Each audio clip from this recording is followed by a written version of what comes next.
Welcome our YouTube channel GS with Ansu. 69 BPSC PT के लिए set practice कराया जा रहा है, जिसमें आज हम लोग सेट नंबर 10 को लगाने वाले हैं। इससे पहले सेट नंबर 1 से 9 तक ऑलरेडी करा दिया गया है। जो लोग नहीं देखे हैं तो वो लोग प्लेलिस्ट चेक कर सकते हैं। स्टार्ट करने से पहले आप लोगों से एक ही रिक्वेस्ट है, प्लीज़ वीडियो को लाइक और किसी भी एक ग्रुप में शेयर जरूर कर दीजिएगा।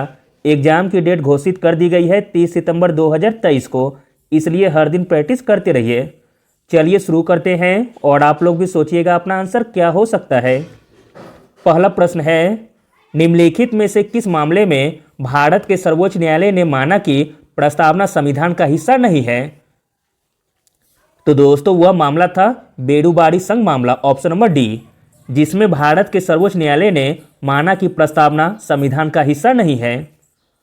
अगला प्रश्न देखते हैं, इंपॉर्टेंट प्रश्न है, भारतीय संविधान का कौन सा भाग अंतर्राष्ट्रीय शांति और सुरक्षा के प्रति राज्य की जिम्मेदारी को संदर्भित करता है? तो दोस्तों संविधान का वह भाग है राज्य का नीति निदेशक तत्व, ऑप्शन नंबर डी, जिसमें अंतर्राष्ट्रीय शांति और सुरक्षा के प्रति राज्य की जिम्मेदारी को संदर्भित करता है। भारत के संविधान के भाग 4 अनुच्छेद 36 से 51 में डीपीएसपी शामिल है। अगला प्रश्न देखते हैं, इंपॉर्टेंट प्रश्न है, भारत के संविधान की उद्देशिका में कौन सा शब्द नहीं दिया गया है? भारत के संविधान की उद्देशिका में जो शब्द नहीं दिया गया है वह शब्द है भाषा, ऑप्शन नंबर डी। अगला प्रश्न देखते हैं, 73वें संविधान संशोधन अधिनियम के द्वारा किस अनुच्छेद के तहत पंचायतों में महिलाओं के लिए 1/3 स्थान आरक्षित किए गए हैं? इंपॉर्टेंट प्रश्न है, 73वें संविधान संशोधन अधिनियम के द्वारा अनुच्छेद 243 डी के तहत पंचायतों में महिलाओं के लिए 1/3 स्थान आरक्षित किए गए हैं। अगला प्रश्न देखते हैं, पंचायतों की वित्तीय अवस्था का मूल्यांकन करने के लिए वित्त आयोग के गठन का प्राधिकार किसको प्राप्त है? आंसर है ऑप्शन नंबर डी, राज्य के गवर्नर को। अगला प्रश्न देखते हैं, इंपॉर्टेंट प्रश्न है, भारतीय खाद्य सुरक्षा और मानक प्राधिकरण का मुख्यालय कहाँ स्थित है? भारतीय खाद्य सुरक्षा और मानक प्राधिकरण का मुख्यालय स्थित है नई दिल्ली में, ऑप्शन नंबर सी। अगला प्रश्न देखते हैं, इंपॉर्टेंट प्रश्न है, भारत के निम्नलिखित राष्ट्रपतियों में से कौन श्रमिक संघ आंदोलन से जुड़े थे? तो दोस्तों वह राष्ट्रपति थे बीबी गिरी, ऑप्शन नंबर ए, जो कि श्रमिक संघ आंदोलन से जुड़े थे। वारागिरी वेंकट गिरी 24 अगस्त 1969 से 24 अगस्त 1974 तक भारत के चौथे राष्ट्रपति थे। वह स्वतंत्र उम्मीदवार के रूप में चुने जाने वाले एकमात्र राष्ट्रपति थे। अगला प्रश्न देखते हैं, इंपॉर्टेंट प्रश्न है, दक्षिण कैलिफोर्निया संयुक्त राज्य अमेरिका में डेथ वैली डैश का एक उदाहरण है? तो दोस्तों डेथ वैली उदाहरण है भड़स घाटी का, ऑप्शन नंबर डी। अगला प्रश्न देखते हैं, निम्नलिखित में से कौन सा देश अरल सागर के आसपास है? अरल सागर के आसपास देश है कजाकिस्तान और उज्बेकिस्तान।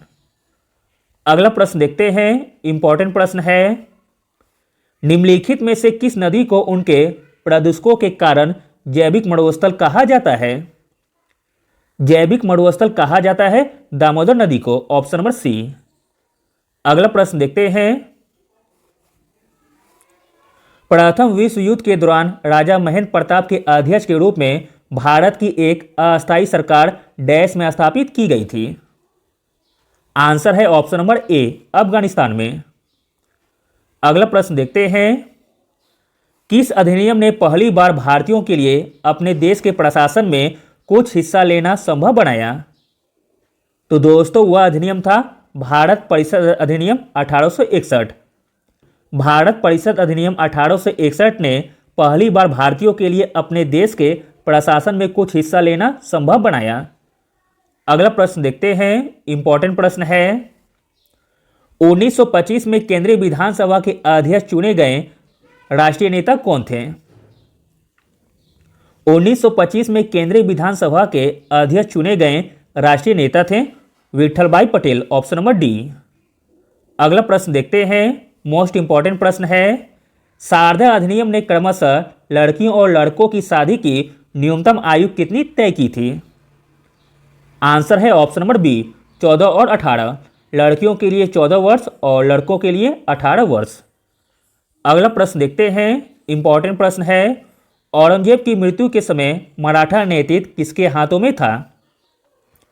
औरंगजेब की मृत्यु के समय मराठा नेतृत्व जिसके हाथों में था वह थे ताराबाई, ऑप्शन नंबर डी।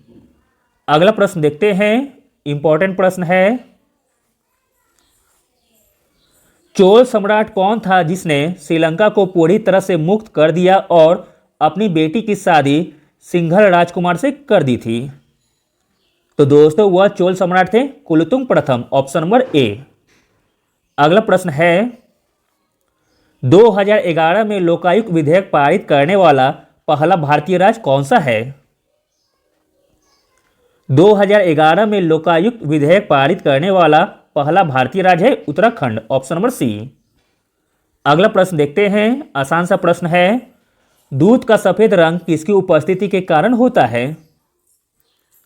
दूध का सफेद रंग होता है केसिन की उपस्थिति के कारण।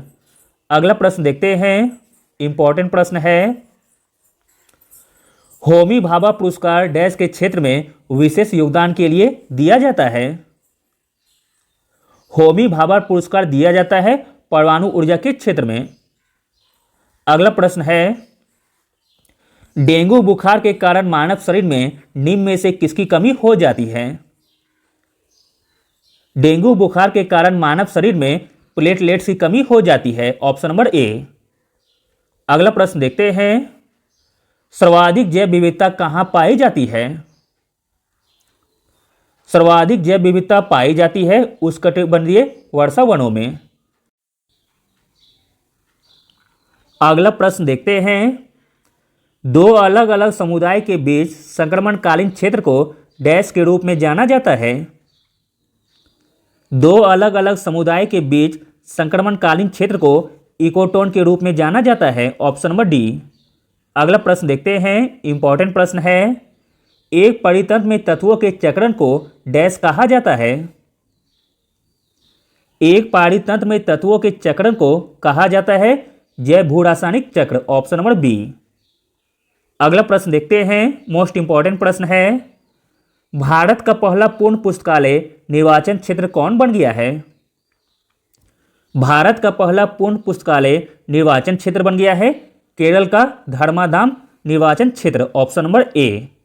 अगला और अंतिम प्रश्न देखते हैं, लोकायुक्त विधेयक 2022 पारित करने वाला पहला राज्य कौन है? दोस्तों इसका आंसर आप लोगों को बताना है कमेंट में। Thank you.